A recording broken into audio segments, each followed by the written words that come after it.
আসার পর ব্যস্ততা বেড়েছে সাভার চামড়া শিল্প নগরীতে, তবে কাঁচা চামড়া সংরক্ষণের যে লক্ষ্যমাত্রা ছিল তা পূরণ হয়নি বলে জানিয়েছেন ব্যবসায়ীরা। এ বিষয়ে সবশেষ পরিস্থিতি জানাতে সাভারের চ্যানেল থেকে যুক্ত হচ্ছেন হুমায়ুন কবির।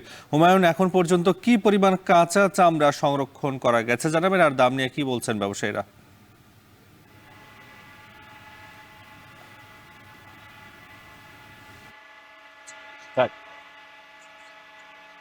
করে স্ক্রিন রেকর্ড দিছে।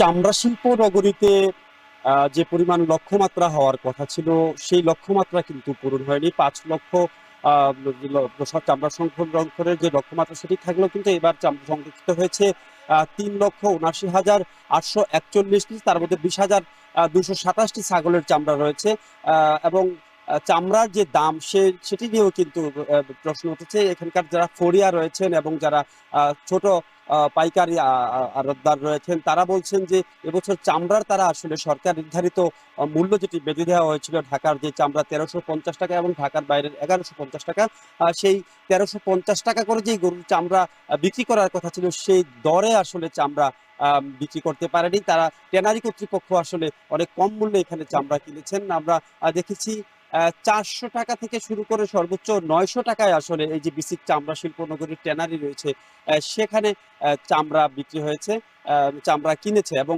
মালিক পক্ষের সাথে কথা হয়েছে। ট্যানারি মালিকরা বলছেন যে সরকার যেই নির্ধারিত মূল্য দেওয়া হয়েছে ১৩৫০ টাকা, সে মূল্যে আসলে তাদের পক্ষে চামড়া কেনা সম্ভব না। তারা বলছেন তাদের যেই গত বছরের যে সংরক্ষিত যেসব চামড়া ছিল সেগুলোও আসলে তারা এখনো বিক্রি করতে পারেনি, কারণ এলডব্লিউজি সনদ না থাকার কারণে যে আন্তর্জাতিক বাজারে যে চামড়া বিক্রির একটা বিষয়ে ভালো দামে উচ্চ মূল্যে চামড়া বিক্রি সেটি কিন্তু তারা করতে পারছে না। চীনের যে সিন্ডিকেটের মধ্যেই কিন্তু তাদেরকে থাকতে হচ্ছে। চীনাদের কাছে এখানকার ট্যানারি মালিকরা বলছেন চীনের কাছে তারা চামড়া বিক্রি করছেন প্রতি বর্গফিট ৫০ থেকে ৫৫ সেন্ট করে তারা চামড়া বিক্রি করছেন এবং তাদের যে চামড়া প্রক্রিয়ার যে খরচ সেটিও নাকি এর চাইতে বেশি হচ্ছে, সে কারণে তারা আসলে ওই মূল্যে চামড়া কিনতে পারছেন না। এবং এখানকার যে মাদ্রাসা, লিল্লা বোর্ডিং এবং এতিমখানায় যেসব চামড়া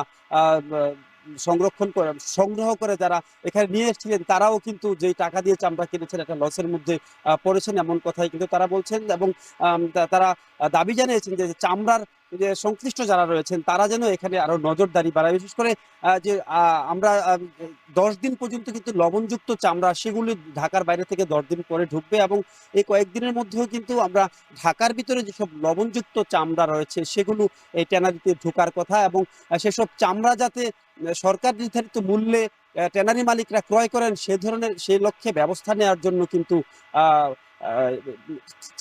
ফরিয়া এবং যারা চামড়া কিনেছেন মাদ্রাসা কর্তৃপক্ষ, লিল্লা বোর্ডিং কর্তৃপক্ষ তারা কিন্তু দাবি জানিয়েছেন।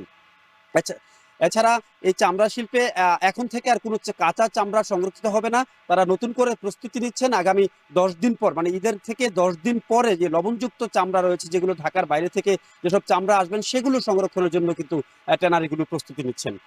এ ছিল আমার কাছে চামড়া শিল্প নগরী থেকে চামড়া সংরক্ষণের সর্বশেষ তথ্য। নাফি। সাভারের চ্যানেল থেকে যুক্ত ছিলেন হুমায়ুন কবির।